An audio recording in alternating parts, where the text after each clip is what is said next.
በወደደን በጠራን በአምላካችን በጌታችን በኢየሱስ ክርስቶስ ስም እንደምን አደራችሁ?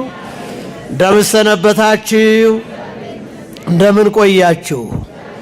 አምላካችን የሰላም አምላክ የሕይወት ራስ እንደኛ ሁኔታ ሳይሆን እንደ ኃጢአታችን ሳይሆን እንደኛ በደልም ሳይሆን እንደ ምሕረቱ ስለጠበቀን እንዲህ አሸብርቀንና ደምቀን በቤቱ እንድንገኝ ስላደረገን ክብርና ምስጋና ለመድኃኔ ዓለም ይሁን።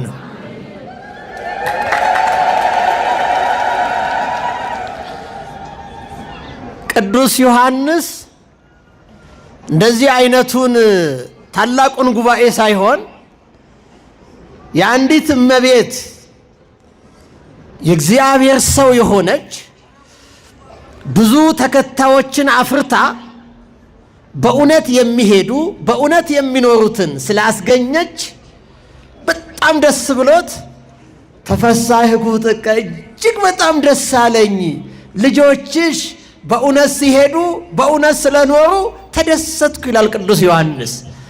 ነገር ግን ይሄ ጉባኤ ምን ያክል ያስደስታል! ይሄ የማን ቸርነት ነው? የመድኃኔ ዓለም ክርስቶስ ቸርነት ነው። የተጠራ ሕዝብ አይደለም፣ እግዚአብሔር የጠራው ነው። ተቀስቅሶ የመጣ ሕዝብ አይደለም። ኦርቶዶክሳውያን ለማየት እንድንችል አይነ ልቦናችንን ይግለጥልን። ክብርና ምስጋና ለመድኃኔ ዓለም ይሁን። እግዚአብሔር አምላክ ከሰማይ ሆኖ ወደ ምድር ሲመለከት ማየት የሚፈልገው ሕንፃዎችን አይደለም፣ ኮረብታዎችን አይደለም፣ የምድርን ልምላሜ አይደለም። ጉዳዩ ከሰው ጋር ስለሆነ እግዚአብሔር ወደ ምድር ሲመለከት፣ በተለይም ወደ ቅድስት ቤተ ክርስቲያን ሲመለከት የእኛን መሰብሰብ የእኛን መገኘት ስለሆነ እጅግ አምላካችንም ደስ ይለናል፣ እኛም ደስ ብሎናል። እንደዚህ ደምቀን እንደዚህ አሸብርቀን መገኘታችን ከሱ ቸርነትና ምሕረት የተነሳ ስለሆነ አሁንም ክብርና ምስጋና ውዳሴና አምልኮ ለሱ ይሁን።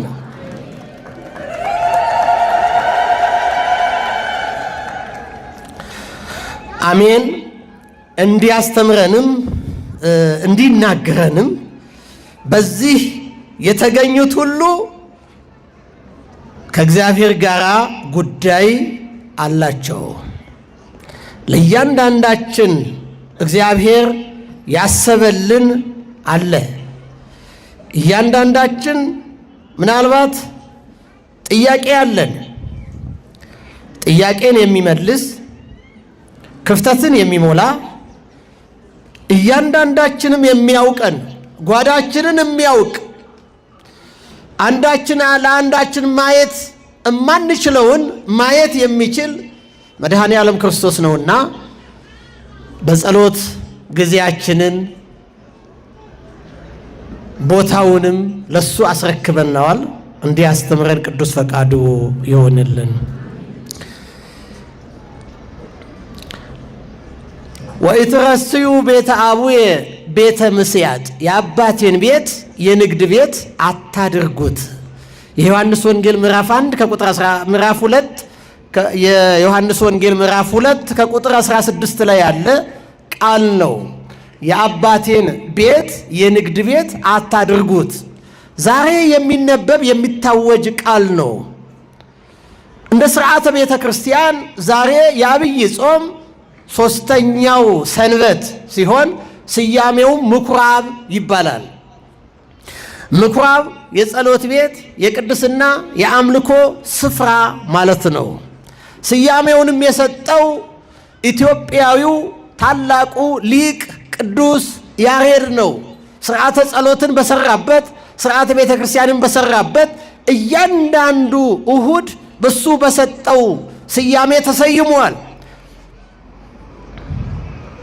ቦአ ኢየሱስ ምኩራበ አይሁድ ወመሐረ ቃለ ሃይማኖት፣ ወደ ምኩራብም ገባ ኢየሱስ ክርስቶስ ስለኛ እኛን የሆነው እኛን ለማዳን ሰው መሆን ሰው ሆኖ በአጭር ቁመት በጠባብ ደረት ተወስኖ በመካከላችን ከኃጢአት በስተቀር ሁሉን ያደረገ እንደ ሕፃናትም የታዘዘ ከኃጢአት በስተቀር ሰው ሊሰራ የሚችለውን በሙሉ ያደረገ እሱ ወደ ምኩራብ ገባ፣ የሃይማኖትንም ቃል አስተማረ ብሎ በዘመረበት ዕለቱን ምኩራብ ብሎ ሰይሞታል። ዛሬ ምኩራብ በሚል ስያሜ ቤተ ክርስቲያን ስታከብር ደግሞ አንጽሖተ ቤተ መቅደስ ብላ ታስባለች። አንጽሖተ ቤተ መቅደስ ቤተ መቅደሱን ያጸዳበት፣ ስለ ቤተ መቅደሱ ክብር የተናገረበት፣ ስለ ቤተ መቅደሱ ክብር ያስተማረበት ዕለት ነው። እንግዲህ በዛን ጊዜ ታላቁ ቤተ መቅደስ በማዕከላዊ በኢየሩሳሌም የሚገኝ ሲሆን ምኩራብ ግን በየክፍለ ዓለሙ ነበረ። በአይሁድ ሕግ ከ10 አባወራ በላይ አንድ ምኩራብ ይሰራላቸው ስለነበረ በዓለም ተበትነው ያሉት አይሁድ ሁሉ ምኩራብ ነበራቸው። ኢትዮጵያም በኦሪት ዘመን ከ1000 ዓመታት በላይ የኦሪት መስዋዕትን የሰዋች ያመለከች ሀገር ስለሆነች ምኩራብ ነበረ። እንደምታውቁት በሀገራችን በተለይ ታላላቅ ቦታዎች እንደ አክሱም ጽዮን ያሉ እንደ ጣና ቅርቆስ ያሉ እነ ተድባበ ማርያም ያሉ ምኩራብ የተሰራባቸው ሌሎችም አሉ። መስዋዕተ ኦሪት ሲሰዋባቸው የኖሩ እግዚአብሔር ሲመለክባቸው የኖሩ ቅዱሳት መካናት ናቸው፣ የተቀደሱ ስፍራዎች ናቸው። ስለዚህ ምኩራብ በየዓለሙ ሁሉ አለ። መቅደሱ ግን የት ነው ያለው?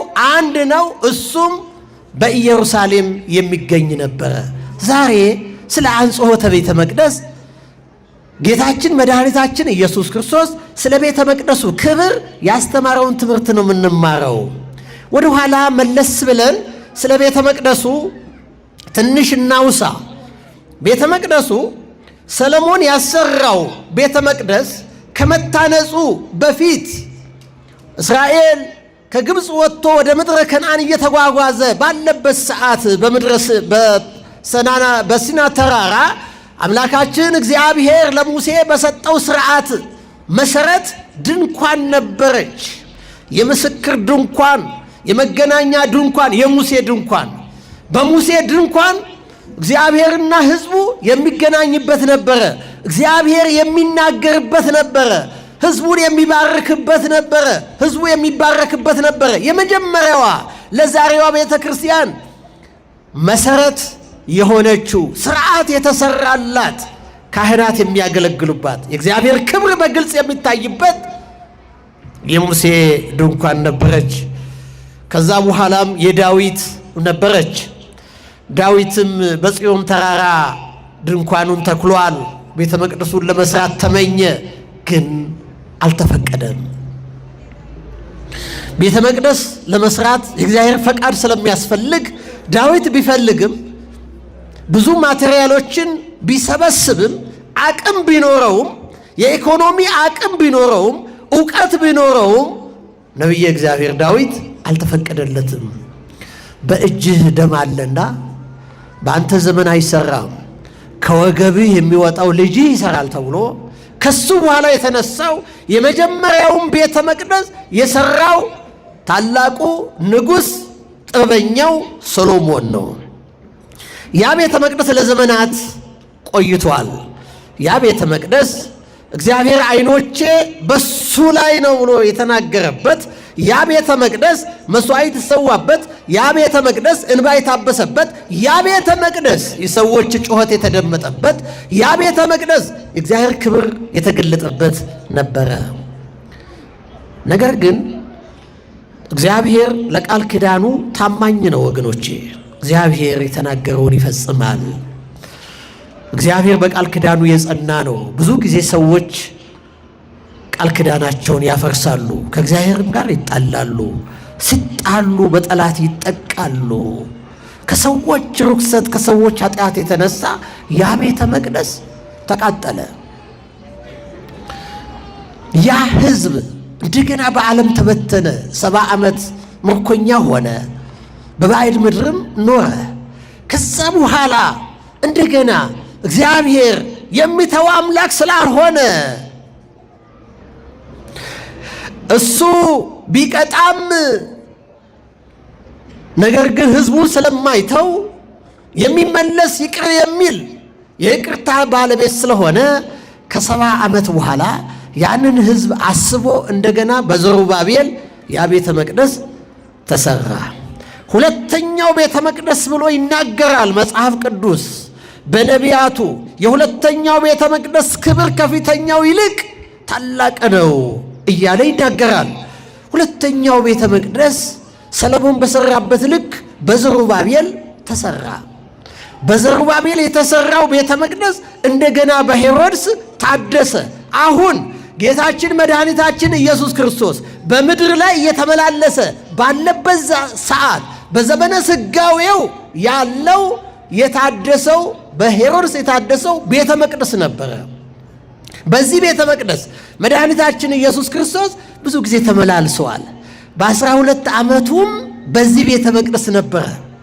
በ12 ዓመቱ ቅድስት እናቱ ድንግል ማርያምና አሳዳጊው ጻድቁ ዮሴፍም አተው የፈለጉበት በኋላም ያገኙበት በዚህ ቤተ መቅደስ ነበረ። በ12 ዓመቱ በአባቴ ቤት እሆን ዘንድ እንዲገባኝ አታውቁምን ብሎ የተናገረው በዚህ ቤተ መቅደስ ነበረ። ነገር ግን በዛም ጊዜ ምንም አላለም። በዛም ጊዜ ሁሉም ነገር በትዕግስት አለፈ። ከዛ በኋላ ከቅድስት እናቱ ከቅድስት ድንግል ማርያምና ከጻድቁ ዮሴፍ ጋር የሆነ በዓመት ለፋሲካ እየተመላለሰ በዚህ ቤተ መቅደስ አስተምሯል። በዓላቸውን አብሮ አክብረዋል። ነገር ግን አንጽሖተ ቤተ መቅደስ ያደረገው ቤተ መቅደሱን ያጸዳበት ስለ ክብረ ቤተ መቅደስ የተናገረበት 2 ጊዜ ብቻ ነው። አንደኛው ዛሬ የምናስበው ነው። ሁለተኛው በመጨረሻው ወደ መስቀል ሲሄድ ያደረገው ነው። ይህን ካየን ዛሬ የምናከብረው የምናስበው በዚህ ዕለት ጌታችን መድኃኒታችን ኢየሱስ ክርስቶስ በዚህ ቤተ መቅደስ የተገኘበት ዕለት ሲሆን በዚህ ቤተ መቅደስ ሲገኝ ብዙ ክንውኖች ተከናውነዋል። ብዙ የምንማርባቸው ድርጊቶች ተፈጽመዋል። ከኔ ጋር ናችሁ? በቤተ መቅደስ ኢየሱስ በቤተ መቅደስ ጌታችን መድኃኒታችን ኢየሱስ ክርስቶስ ወደዚህ ቤተ መቅደስ ሲመጣ ቤተ መቅደሱ የቀድሞውን ክብር አጥቷል። ገጽታው ተለውጧል። ቀድሞ የነበረው ድምፅ አይደለም የሚሰማው። በኦሪቱ ሥርዓት በሰንበት መጻሕፍት ይነበባሉ፣ መጻሕፍት ይተረጎማሉ። አሁን እሱ ድምፅ አይደለም ያለው። የእንስሳቱ ድምፅ የገበያ የደራው የገበያው ሁካታ ቤተ መቅደሱን ቀይሮታል። ቤተ መቅደሱን ለውጦታል። ጌታችን መድኃኒታችን ኢየሱስ ክርስቶስ እንደ 12 ዓመት ዕድሜው ዝም ብሎ ማለፍ አልፈለገም። እንደ ሌላውም ጊዜ በዓሉን አብሯቸው አክብሮ ሕሙማንን ፈውሶ በማስተማር ሊያልፍ አልፈለገም። ቤቱ አስቀናው። ጅራፍ አነሳ። ጅራፍ ያነሳበት ምክንያት ምንድነው? የቤተ መቅደሱ ገጽታው ተለውጧል ብያቸዋለሁ። የእንስሳቱ ድምፅ ብቻ የሚሰማበት ሆኗል። ለምን ሲባል በዛ በፋሲካ በዓል ሁሉም መስዋዕት መሰዋት ይፈልግ ነበር።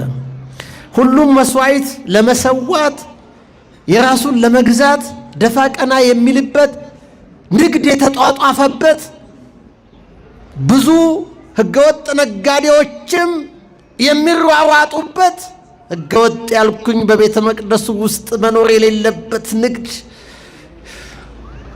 የተጧጧፈበት ስለነበረ ጌታችንን አስቀናው። ሁሉም መስዋዕት ለመሰዋት ግድ ነበር። ምክንያቱም እንዲህ የሚል ቃል ነበረ በኦሪቱ ያለ ደም ስርየት የለም ተብሎ የታወጀ ቃል ነበረ። ወአዲ ይሬሲ ከመዚህ በቅሩብ ወበደም ይነጽህ ሁሉ በሕገ ኦሪት ወዘእንበለ ይነዝህሰ ደም እይሰረይ። ሁሉ ሰው ደም በማፍሰስ ስርየት ያገኝ ዘንድ የኦሪት ሕግ ታዛለች፣ ያለ ደም ግን ስርየት የለም ስለሚባል ድሃውም የሚችለውን ሀብታሙም የሚችለውን ሁሉም መሰዋት ግድ ነበረ። ይሄ ብቻ አይደለም፣ የሚገርመው ነገር ስርዓት ደግሞ ነበረ። ስርዓቱ ቀደም ብሎ በሙሴ የተሰራ ስርዓት አይደለም፣ በሙሴ የተደነገገው ሕግ አይደለም። ከጊዜ በኋላ ሰዎች ለራሳቸው ፍላጎትና ጥቅም የሰሩት ስርዓት ነበረ። የመስዋዕቱ መስፈርት ሰው ከየክፍለ ዓለሙ እንስሳት ይዞ ይመጣል። የሚመጣው ግን በየመንገዱ እንስሳቱ ከስቶበት፣ ለምሳሌ ያላቸው ላም ያመጣሉ፣ ያላቸው ፍየል በግ ያመጣሉ።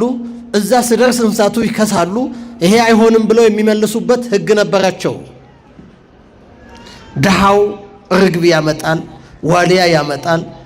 እሱም ይሄ አይሆንም፣ ይሄ እንዲህ መሆን አለበት ካልተለወጠ የሚል ሕግ ነበራቸው። አቤት እግዚአብሔርንና እናንተን ግን ከዚህ ዛሬ አድኖን ነፃ አድርጎን አንዳችም ነገር ይሄን ሰው ያን ሰው የማንባል እንዲሁ ብቻ በአምልኮ የተዘጋጀልን መስዋዕት ብቻ ይዘን እንድንቀርብ አምላካችን ስለኛ ተሰውቷል። ክብርና ምስጋና ለስሙ ይሁን። ስለዚህ ሰው ሁሉ ይሯከታል። ጫጫታው ውካታው የበዛው እንደምንም አድርጎ አይሆንም ሲባል ሌላ ገዝቶ ማቅረብ ግዴታው ነበር። ያ ብቻ አይደለም። ከብዙ ሀገራት የሚመጡ በተለይ ከታላቋ ሮም ከግሪክ የሚመጡ ሳንቲሞቻቸው ገንዘቦቻቸው የጣዖታት ምልክት ስለነበረባቸው በእስራኤል ዘንድ ያ ተቀባይነት ስለሌለው መመንዘር ነበረባቸው። ስለዚህ የምንዛሬ ገበያም ነበር ማለት ነው። የምንዛሬ ገበያም ነበረ። ሁካታው ታላቅ ነው። ትንሽ ለኛ ለኢትዮጵያውያን ምልክት አለ። ምልክቱ ምን መሰላችሁ? አሁን ፋሲካ ሲመጣ በዋዜማው ሳምንት እንዴት ነው ከተማችን? አቤት ያለው ግርግር፣ አቤት ያለው ሁካታ፣ አቤት ያለው ጭንቀት አይደለም? የጾመውም ያልጾመውም የከፍቱ ገበያ፣ የእህል ገበያው፣ የቅባት ገበያው በአጠቃላይ ይጨምራል። ከዛ በኋላ ሰው ሁሉ ጭንቀት በጭንቀት። ነገር ግን ክርስትና እሱ አልነበረም። የሚያስጨንቀውስ ኃጢአታችንን ተናዘን የክርስቶስን ሥጋና ደም ለመቀበል ነበረ ዝግጅቱ። ነገር ግን ያ ተረፈ አይሁድ የሆነው ሥርዓት ዛሬም እንኳ ሳይቀር በሀገራችን ምልክቱ አለ ለማለት ነው። ስለዚህ ሁሉ በዚህ ሲጨነቅ ጌታችን መድኃኒታችን ኢየሱስ ክርስቶስ አየ፣ ቤቱ የንግድ ቤት ሆኗል። ቤቴን የንግድ ቤት አታድርጉት። እስቲ ሁላችሁም ቤቴን በሉ። የአባቴን ቤት የንግድ ቤት አታድርጉት። የቅድስና ቤት ነው፣ የክብር ቤት ነው፣ የአምልኮ ቤት ነው። እዚህ ላይ እንጠንቀቅ። ያለ ቦታው ምናልባት ቃሉን እንዳንወስደው። ይህ ማለት ምን ማለት ነው? ንግድን አይደለም እያወገዘ ያለው፣ ያለ ቦታ የተደረገ ንግድን ነው። ለምሳሌ ቤተ ክርስቲያን ጧፍ ትሸጣለች፣ ሻማ ትሸጣለች፣ ልዩ ልዩ ንዋየ ቅድሳት ትሸጣለች። ይሄ ንግድ አይደለም። ይሄ አምልኮቷን ለማስኬድ ለአገልግሎቷ ለሥራ ማስኬጃው የምትጠቀመው ነው። ይሄን አይደለም። ያለ ቦታው የገባ ንግድ ማለት ግን አምልኮቱን ቀየረ፣ መንፈሳዊነቱን አደበዘዘው። እግዚአብሔር ነበረ በዛ ላይ ይፈራ የነበረው፣ ይጠራ ይመለክ የነበረው። ነገር ግን ቀየረው። በዓለም የሚከብረው ማን ነው? በዓለም ወይም በንግድ ዓለሙ ነጋዴው ነው። የክብር እንግዳ ነጋዴው ነው። የሚገዛ የሚሸጥ እሱ ነው። በእግዚአብሔር ቤት ደግሞ ማን ነው የሚጠበቀው? ማን ነው የሚከብረው ካል በእግዚአብሔር ቤት እግዚአብሔር ነው የሚከብረው። ስለዚህ ይሄ ሁሉ ተቀየረ፣ ይሄ ሁሉ ተለወጠ። ጌታችን መድኃኒታችን ኢየሱስ ክርስቶስ ጅራፉን አነሳ። ሳያውቁ የእግዚአብሔርን የባለቤትነቱን መብት ቀሙት። ጅራፉን አነሳ። መረጋጋትና ጭንቀት፣ በአጠቃላይ መረጋጋት የሌለበት ሁከት የነገሰበት ስለሆነ ጅራፉን አነሳና በሬዎችንም ላሞችንም በጎችንም አስወጣ። የምንዛሬ ገበታዎቻቸውን ሁሉ ገለባበጠ። ቤቴ ጸሎት ቤት ትባላለች፣ ይህን ከዚህ አስወግዱ፣ የአባቴን ቤት የገበያ ቤት አታድርጉት አለ። ጅራፉ ስልጣኑ ነበረ። ጅራፉ ስልጣኑ ነው። ዛሬም ለውሉደ ክህነት የክህነት ስልጣን ነው። ዛሬም የወንጌል ስልጣን ነው። የእግዚአብሔር ስልጣን ነው። ይህን አስወግዱ ብሎ እንዳለ አስወጣ። የአባቴ ቤት የንግድ ቤት አይደለም ብሎ ማለት ነው። ያ የአባቴ ቤት ያለው መቅደሱን ነው። እየሰማችሁ ነው? አስተውሉ። ዛሬስ የአባቱ ቤት ወይም የሱ ቤት ማናት ካል ቤተ ክርስቲያን ናት። ቤተ ክርስቲያን የማናት? ሁላችሁ መልሱልኝ። ቤተ ክርስቲያን የማናት? ቤተ መቅደሱ የማን ነው? እርግጠኞች ናችሁ እንዴ? አንዳንድ ጊዜ እኮ የራሳችንን እናደርጋለና እኛ የሰራናት እኛ ያሳነጽናት ወርደን የወጣንባት የደከምንበት የምንል ሰዎች እኮ አለን። እግዚአብሔር ይቅር ይበለን። ቤተ ክርስቲያን የማናት? ወዳጄ አንተ ገንዘብ ብታወጣ ጉልበትን ብታፈስ፣ ነገር ግን ቤተ ክርስቲያን የክርስቶስ ናት። ምክንያቱም እሱ በደሙ የገዛት ነው። የእሱን ደም አንተ አትተካም፣ አንቺ አትተኪውም። ለመሆኑ ቤተ ክርስቲያን ለምታገለግለንስ እኛ ከፍለን እንዘልቃለን ወይ? አይደለም። ካለን ነገር ከፍለን የሰጠነው የእኛን እንኳን አገልግሎት የሚሸፍን ነገር አይደለም ወገኖቼ። የአባቴ ቤት ያለውን በደንብ አስምሩበት። የአባቱ ቤት ያ ቤተ መቅደስ ዛሬም እሱን የተካችው ቅድስት ቤተ ክርስቲያን የእግዚአብሔር ቤት ናት፣ የክርስቶስ ቤት ናት። የክርስቶስ ቤት ናት ብለን በትክክል እምናምን ከሆነ እምናከብራት በዛ ልክ ነው። እየተግባባን ነው? የእግዚአብሔር ቤት ነው ካል ክብሩ በዛ ልክ ነው። የክርስቶስ ቤት ነው ካል ክብሩ በዛ ልክ ነው። አንነግድባትም፣ እናከብራታለን። አንነግድባትም፣ እናመልክባታለን። አንነግድባትም፣ የዓለምን ሸቀጥ አንነግድባትም። ነገር ግን እሱን እናከብርባታለን፣ እሱን እናመልክባታለን። የእግዚአብሔር ቤት ስለሆነች የአባቴን ቤት የንግድ ቤት አታድርጉ አለ። ሁሉን አስወጣ። ይሄ ምንድን ነው የሚያሳየው? ያንን የኦሪቱን መስዋዕት በሙሉ አሳለፈ፣ ተካ። ከዛ በኋላ የላም የበግ የግደር በአጠቃላይ እንስሳት ደም የእህል መስዋዕት አያስፈልግም አለና አስወጣ፣ ቀየረ፣ በራሱን ደም ተካ። ከዛ በኋላ እሱ ራሱ በግ ሆኖ እሱ ራሱ በጉን አቅራቢ ኃጢአተኛ ሰው ስለ ኃጢአተኛው ኃጢአትን ተሸክሞ እሱ ራሱ ካህን ሊቀ ካህናት ሆኖ እሱ ራሱ በጉን ተቀባይ አምላክ ሆኖ ለአንድና ለመጨረሻ ጊዜ በቀራንዮ መስቀል ላይ ራሱን ሰውቶ የኦሪት መስዋዕት ሳይሆን አማናዊው መስዋዕት የራሱን ደም አቅርቦ እኔና እናንተን ሁላችንም ከማሰር ኃጢአት ነፃ አደረገን፣ ከባርነትም አወጣን። መስዋዕት እንዳንሰዋ የሱን ሥጋና ደም ብቻ እንድንቀበል አድርጎ ነፃ ወጣን። አምላካችን መድኃኔ ዓለም ክርስቶስ ክብርና ምስጋና ለሱ ይሁን። ወአኮ በደመ ላህም ወጠሊ ዘቡአ አላ በደመ ዚአሁ ቡአ በምዕር ውስተ ቅድስት ዘላለም። እንደ ቀደመው እሱ በላሞችና በፍየሎች ደም በኮርማዎች ደም አይደለም፣ በራሱ ደም ዘላለማዊት ቅድስት ወደ ሆነችው ቅድስተ ቅዱሳን በራሱ ደም ገባ። ዕብራውያን ምዕራፍ 9 ከቁጥር 12 ላይ የተጻፈ ቃል ነው። ከኔ ጋር ብትሉ ደስ ይለኛል። ይሄ ቃል ሁላችሁም እስቲ አይምሯችሁን ሰብሰብ አድርጉና አንድ ጊዜ ፈጽሞ በሉ ወደ ቅድስት በገዛ ደሙ ገባ እንጂ በፍየሎችና በላሞች በኮርማዎች ደም አይደለም።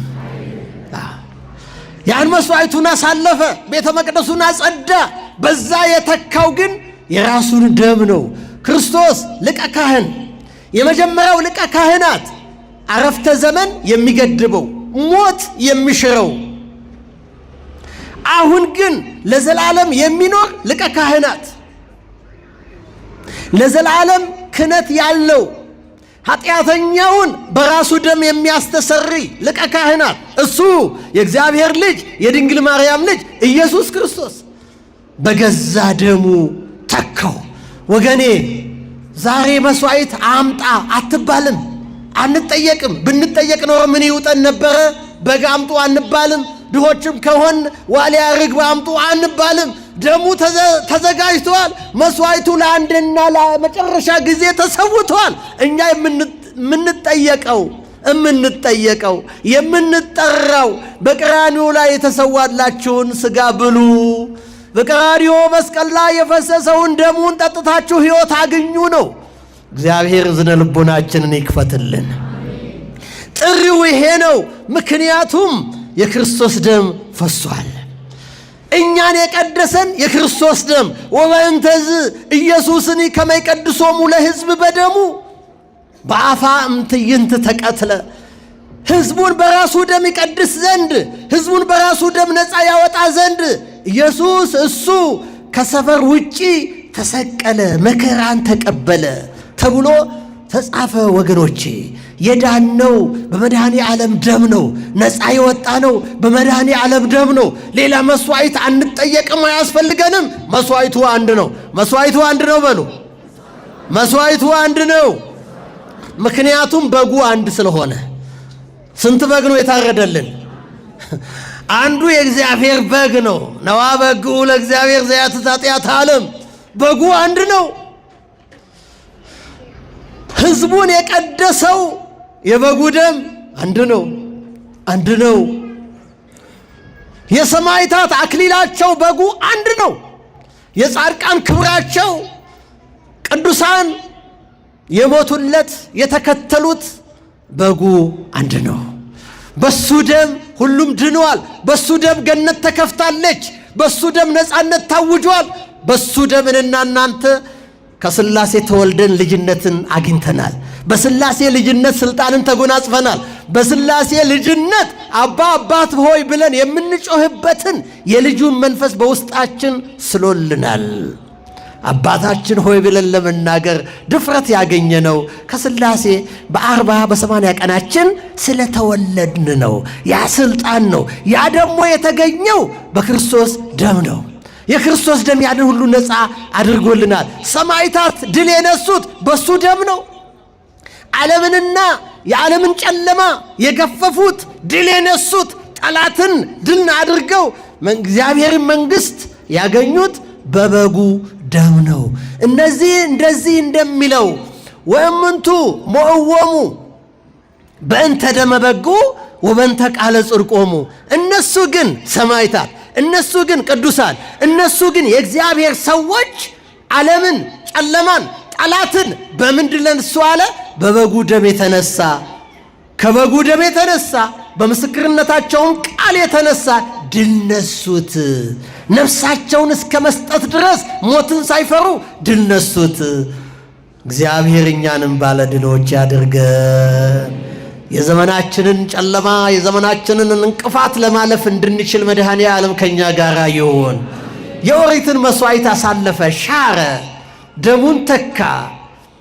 ዛሬ እኔና እናንተ የምንጠየቀው ያንን ደም ያንን ሥጋ በንስሐ እየታደስን በንስሐ እየታጠብን እንድንቀበል ነው። ዛሬ እንስሳት እንድናቀርብ አንጠየቅም። እግዚአብሔር አይነ ልቦናችንን ያብራልን። ዛሬ መስዋዕት የሚፈልግ የለም፣ የሚጠየቅም የለም። ነገር ግን ለመቅረብ ደግሞ ብዙ እንቅፋት አለ፣ ብዙ ግርዶሽ አለ፣ ብዙ ገናን የምንል ሰዎች አለን፣ ቀን የምንቀጥር ሰዎች አለን። ለመሆኑ የጊዜው ጉዳይ በእኛ እጅ ነው ወገኖቼ? በእኛ እጅ ነው እንዴ? ከዚህ ሰዓት በኋላ ምን እንደምንሆን እናውቃለን? ይሄ ቀን እንዴት እንደሚመሽ እናውቃለን? ማንም የዚች ዓለም ጥበበኛ ለሰው ልጅ እንደሚታወቀው እግዚአብሔር ብዙ ነገር ሰጥቷል፣ ብዙ ዕውቀት ሰጥቷል። ብዙ ዕውቀት ቢኖርም ግን የጊዜው ጉዳይ በእጃችን አይደለም። እናቅዳለን በእምነት ላይ ሆነን የ3 ዓመት እቅድ አለን፣ የ10 ዓመት እቅድ አለን፣ የሳምንት የዕለት እቅድ አለን።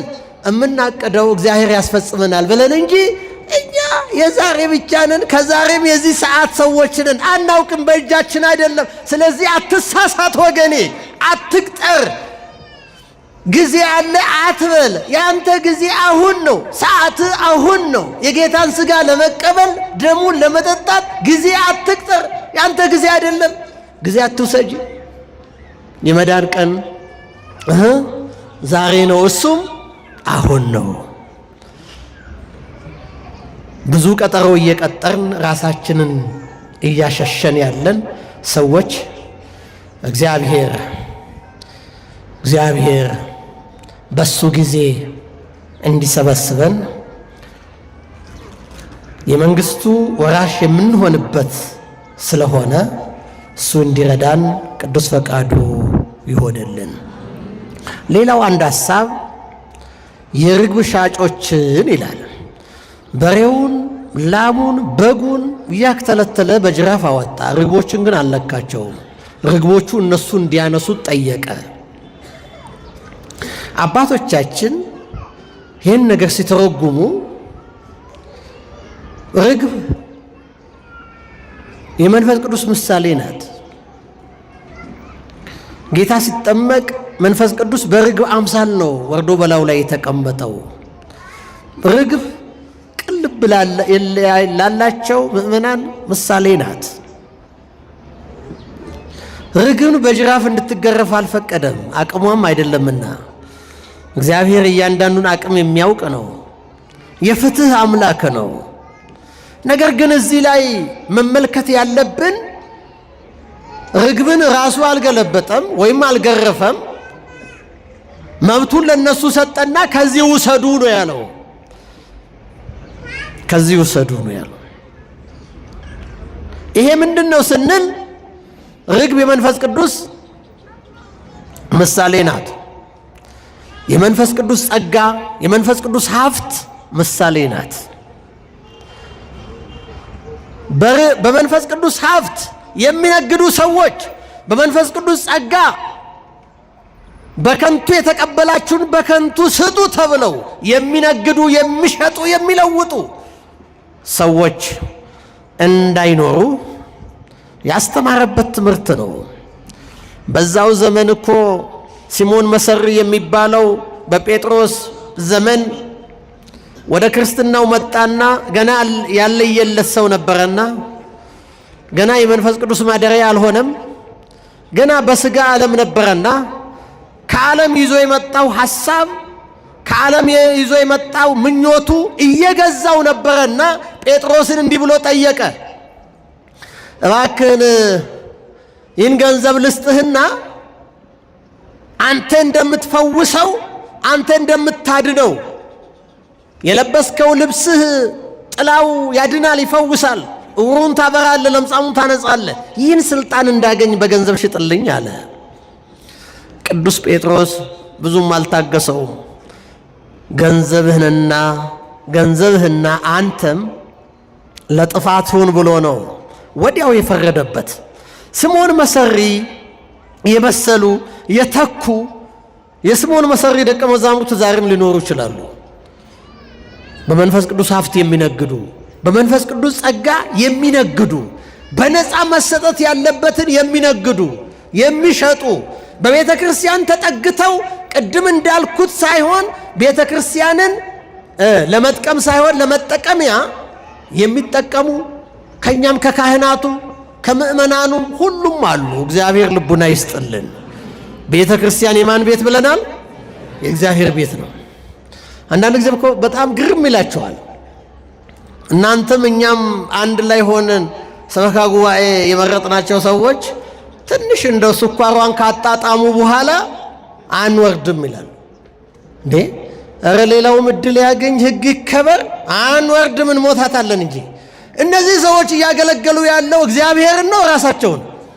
አቤት! ይሄን ንግድ ማለት ይሄ ነው። ቤተ ክርስቲያንን ለመጥቀም የምንሰራው ስራ አይደለም የተወገዘው። ነገር ግን ራሳችንን ለመጥቀም ቤቱን የንግድ ቤት የፍላጎታችን የጥቅማችን መሰረት የምናደርግ ከሆነ ግን ጌታ ጅራፉን ያነሳል። ጌታ ጅራፉን ያነሳል። እንደዚህ የሚያስቡ ሰዎች አሉ። ጸጋውንም የምንቸረችር ሰዎች አለን። በአባት ስም በመምህር ስም ነውር ነው፣ ነውር ነው። ቤተ ክርስቲያን የእግዚአብሔር ቤት ናት። እግዚአብሔር ይቅርታውና ምሕረቱን ይስጠን። በዚህ ዘመን ሕንፃ መስራት ለቤተ ክርስቲያን ጥቅም ነው። ቅድም እንዳልኩኝ ቤተ ክርስቲያን ከምንም አምጥታ አይደለም አገልግሎቷን የምታስኬደው፣ አገልጋዮቿን የምታኖረው ከናንተ ኪስ ከናንተ መቀነት በሚመጣውና እንዲሁ የወር ገቢ በሚያስገኝለት ነገር ነው። ሕንፃው ግን ቤተ ክርስቲያንን ከመጥቀም አልፎ ቤተ ክርስቲያን ሕንፃውን የምትጠቅም ከሆነ ጉዳዩ ተገለባበጠ፣ ጅራፍ ያስነሳል። ገብቷቸዋል? መልሼ ልበለው። ለገቢ ምንጭ የምንጠቀመው ነገር ለቤተ ክርስቲያን ጥቅም እንጂ ቤተ ክርስቲያን ለዛ ጥቅም ከሆነች ነገሩ ተገለባብጧል። ወይንም ቤተ ክርስቲያን ለመጥቀም የምናደርግ እንጂ ቤተ ክርስቲያንን ለጥቅም የምንጠቀምባት ከሆነ ነገሩ ተገለባብጧል። መድኃኔ ዓለም ጅራፉን ያነሳል። ሰምታችሁኛል? በዚህ ውስጥ ላለነው ሁሉ ይቅርታውና ምሕረቱን ያድርግልን። የእግዚአብሔርን ቤተ ክርስቲያንን ስናከብር መጀመሪያ የሚቀድመው እሱ ነው። ከዛ በኋላ እሱን እንሰማዋለን፣ እሱን እናከብረዋለን። እሱን በማክበር የምናደርገው ነገር ሁሉ ለሱ ክብር ይሆናል። እንዲህ ተብሎ እንደተጻፈ የምትበሉትም ቢሆኑ የምትጠጡትም ቢሆኑ በማንኛውም ጉዳይ የምታደርጉትን ሁሉ ለእግዚአብሔር ክብር አድርጉት ነው የተባለው። የምናደርገው ሁሉ ለሱ ክብር ከሆነ የሚከብረው እግዚአብሔር ነው። ዛሬ በዘመናችን ይህ የማይታይበት መንፈሳዊነቱ እየደበዘዘ የመጣበት የልማድ አምልኮ፣ የልማድ ክርስትና፣ የከንፈር ክርስትና፣ የስም ክርስትና፣ የነጠላ ክርስትና እየታየ ያለበት ዘመን ነው። ይሄም እንደ ቤተ ክርስቲያንም እንደ ሀገርም ዋጋ እያስከፈለን ነው ወገኖቼ፣ ዋጋ እያስከፈለን ነው። ብዙዎቻችሁ ጥያቄ ያላችሁ እግዚአብሔር ሆይ ለምን ዝም ትላለህ? እግዚአብሔር ሆይ ለምን ዝም ትላለህ የሚሉ ብዙዎች ናቸው። ክብሩ ሰው እኮ ከረከሰው ዕቃ በታች ሆነ። እግዚአብሔር ሆይ ለምን ዝም ትላለህ? የሰው ደም ሲፈስ እግዚአብሔር ሆይ ለምን ዝም ትላለህ? እግዚአብሔር ሆይ ለምን ክፉዎች እድል አገኙ?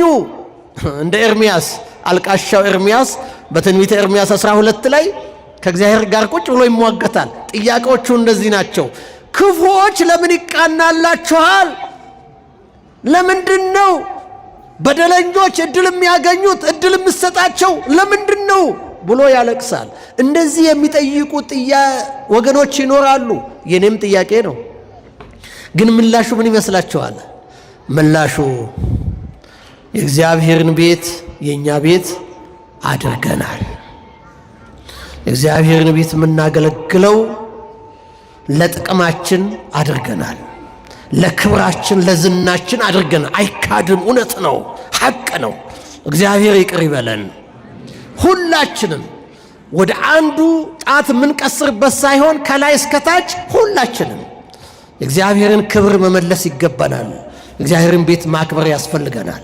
ጅራፉ ታዳ ሌላ እኮ አይደለም፣ እየተገረፍን እኮ ነው ያለነው። ጌታ በአካል ደቀ መዛሙርቱን ጅራፍ አሰርቶ ጅራፍ ይዞ መጥቶ ውጡ እኮ አይልም እንዴ! እንደ ሀገር እያየን ያለው መከራ ጅራፍ እኮ ነው፣ ጅራፍ እኮ ነው። ጥላቸው፣ እርስ በርስ መገፋፋቱ ጅራፍ እኮ ነው፣ ጅራፍ እኮ ነው። ለእኛ ለክርስቲያኖች ያልተሰጠን የአሕዛብን ኑሮ መኖር ጅራፍ እኮ ነው። ቤተ ክርስቲያን ዋጋ እየከፈለች ነው፣ ሀገርም ዋጋ እየከፈለች ነው። ምንም እንኳ ክርስቲያኖች ቢገፉ፣ ቢበደሉ፣ ቢታረዱ በዚህ ምድር ጊዜያዊ መከራቸው ቢበዛ መንግስቱን የሚወርሱ የእግዚአብሔር ልጆች ናቸውና ተስፋ አላቸው ምንም እንኳ። ነገር ግን በዘመናችን እንዲህ አይነት ጅራፍ አለ። ሁላችንንም ለንስሐ ያብቃል። ንስሐ ገብተናል ብላችሁ እንዳትጠይቁኝ። ንስሐ በየሰከንዱ በየደቂቃው ነው። ያልገባንበት ኃጢአት ይኖራል። እንደ ክት ያስቀመጥነው ሊኖር ይችላል። ቀጠሮ የተያዘለት ሊኖር ይችላል። እማናውቀውም ሊኖር ይችላል። አንጻሐኒ እምኅዋቴ ከኔ ከተሰወረው እኔም አላስታውሰው በደል እባክህን ከሱ ሰውረኝ እንዳለ በንስሐ ልንመለስ ይገባል። ከዚህ የበለጠ ጊዜ ደግሞ የለንም። ሰምታችሁኛል? ከዚህ የበለጠ ጊዜ የለንም። ታላቁ ጾማችን ትልቁ ነገር የፈረሱ ነገሮቻችንን የምንጠግንበት ነው። የወደቁትን የምናነሳበት ነው። የተሰበሩትን እንደገና የምንሰራበት ጾም ነው። ያ ማለትም የተሰበረ መንፈሳዊ ማንነታችን፣ የወደቀ ማንነታችን የምንጠግንበት የምንሰራበት ነው። የልማድ ጾም እንዳይሆን ጌታ ሆይ በዚህ ለኔ ስትል እኔን ሆነ በምድር ላይ እየተመላለስክ የጾምከውን ጾም በምጾምበት ጊዜ መንፈሳዊ ሕይወቴን እምትጎበኝበት የደከመውን የደበዘዘውን ማንነቴን እንደገና የምታነቃበት ብለን የምንጸልይበት ከሱ ጋራ ከሌላው ጊዜ የበለጠ የምንገናኝበት ሰይጣንን ድል የምንነሳበት ጊዜ ነው። ይህ የቅድስና ጊዜ ነው። ይህ ልዩ ጊዜ ነው። ጾምማ ለጸሎት የምትባለው የጸሎት እናት የምትባለው መንገድ ከፋች መንገድ ጠራጊ ስለሆነች ነው። ከቅድመ እግዚአብሔር የምታደርስ ስለሆነች ነው። እንጠቀምበት። ጌታ ዛሬም ወደኛ ይመጣል። የሐዲስ ኪዳን ቤተ መቅደስ ምን መሰላችሁ? እየሰማችሁኝ ነው? አሁን እየሰማችሁኝ ነው? እግዚአብሔር ይስማችሁ። ይህ ታላቅ ሕዝብ ነው። ወንጌል የለመደ ሕዝብ ስለሆነ ጸጥ ብላችሁ እየሰማችሁ ነው። እግዚአብሔር ይስማችሁ። የሐዲስ ኪዳን ቤተ መቅደስ እኛ ነን። የሐዲስ ኪዳን ቤተ መቅደስ ወይንም የሐዲስ ኪዳን ቤተ ክርስቲያን ስንል ሦስቱ ትርጉሞች፣ አንደኛው ማህበረ ካህናት ወማህበረ ምእመናን፣ የካህናትና የምእመናን አንድነት፣ የክርስቲያኖች ህብረት ቤተ ክርስቲያን ይባላል። ያቺ ሙሽሪቱ ክርስቶስን የምትጠባበቀው ክርስቶስ ራስ የሆነላት አካል የሆነችለት ማንም የማይዳስሳት ዛሬ በዚህ ዓለም ያሉ በህንፃ በድንጋይ የተሰራውን በእንጨት የተሰራውን በእብነ በረድ የተሰራውን ሊያቃጥሉ ሊያፈርሱ ይችላሉ። የምእመናን ህብረት የሆነቿን ቤተ ክርስቲያን ግን ሊነኳት አይችሉም፣ አይደርሱባትም፣ አያገኟትም። በጽርሐ አርያም ትትመሰል የተባለችው ቤተ ክርስቲያንስ በጽርሐ አርያም ትትመሰል፣ በጽርሐ አርያም ባለችው በመላእክት አንድነት የምትገኝ መንፈስ ቅዱስ የሚመራት፣ ይሄኛውም ቢመራም ይሄኛው የኛ እጅ የሚዳስሰው ነው የሚሰራው ነው። ያቺ ናት የምእመናን የካህናት የአማኞች ህብረት። ሁለተኛው እያንዳንዱ ምእመን እያንዳንዷ ምእመን በ40 ቀኑ በ80 ቀኗ ልጅነትን አግኝተው ተጠምቀው የሥላሴ ልጆች የሆኑት ቤተ መቅደስ ናቸው። ሰምታችሁኛል? ቤተ መቅደስ ናቸው። አንትሙ ታቦቱ ለመንፈስ ቅዱስ የተባሉ የመንፈስ ቅዱስ ማደሪያ ናችሁ። የጌታ ሥጋ ተቀብለናል፣ ደሙንም ጠጥተናል፣ መቅደሱ ነን። ስለዚህ ጌታ ዛሬ ያንን ቤተ መቅደስ እንደጎበኘ ወደኛ ቢመጣ ምን ይል ይሆን? የዓለሙ የሸቀጥ ኃጢአት በውስጣችን ካገኘ ምን ይል ይሆን? አስቡ። ያ ቤተ መቅደስ እኛ ነን። ወደ እኛ ቢመጣ ብንጎበኝ ምን ያገኝብን ይሆን? ንስሐ ያልገባንበት የኃጢአት ሸቀጥ የኃጢአት ርኩሰት ምኩራብ ታሪክ ተርከን የምንሄድበት አይደለም። ራሳችን የምናይበት አጉሊ መነጽር ነው። ቤተ መቅደስ ነን። ሶስተኛው ይሄ ሕንፃ ቤተ መቅደስ ነው። ታቦተ ሕጉ ያለበት፣ ቅዱስ ሥጋው የሚፈተትበት፣ ክቡር ደሙ የሚፈስበት፣ ዝማሬ የሚፈስበት፣ ሁላችንም ከአምላካችን ጋር ተገናኝተን የምናመልክበት፣ ሶስቱንም የሚወክል የኛ ሕይወት የኛ አካል የእግዚአብሔር ማደሪያ የሆነው ማንነታችን ቤተ መቅደስ ነው። ዛሬ እንደ ቀላል የተለማመድነው ብዙ ርኩሰት አለ፣ ብዙ ኃጢአት አለ። ይህንን ብዬ ትምህርቴን እጠቀልለዋለሁ። ብዙ ርኩሰት አለ፣ ነገር ግን እንደ ቀላል የቆጠርነው ቀስ በቀስ የተለማመድነው። ለምሳሌ ምንድነው ካላችሁኝ አንደበታችን በስድብ ይረክሳል። ስድብ ኃጢአት ነው አይደለም? አቤት ሰው ሁሉ ዝም አለ። እየተሳደበ ነው መሰለኝ። ስድብ ኃጢአት ነው አይደለ? የማን ነው? የመጀመሪያው ተሳዳቢው ማን ነው? ዲያብሎስ እኮ ነው አይደለ? አዎ ቅዱስ ሚካኤልማ አልተሳደበም ነው የተባለው። ቅዱስ ሚካኤል ከሱ ጋር በተነጋገረ ጊዜ የስድብን ቃል ለመናገር አልደፈረም መልአኩ። ምክንያቱም ለመላእክት አይስማማቸውማ፣ ለቅዱሳን መላእክት አይስማማም። ዝማሬ ብቻ ነው፣ ስድብ የዲያብሎስ ነው። እና የሚሳደቡ ሰዎች የማን ልጆች ናቸው? በድፍረት ተናገሩት፣ ግድ የለም ተናገርን፣ ንስሐ ብንገባ ይሻላል። ግን ስትሳደቡ ነው የምትውሉት። አይካድም አይደል? እንደ ቀላል ስለተቆጠረ ዛሬ ሶሻል ሚዲያው መጣ፣ በኪሳችን ገባ፣ ዓለም በኪሳችን ገባች። አዎ በሞባይላችን ላይ ዓለም አለ። እብዱም ነውሩም ሰይጣኑም ሁሉም ነገር ያለበት በእጃችን ገባ።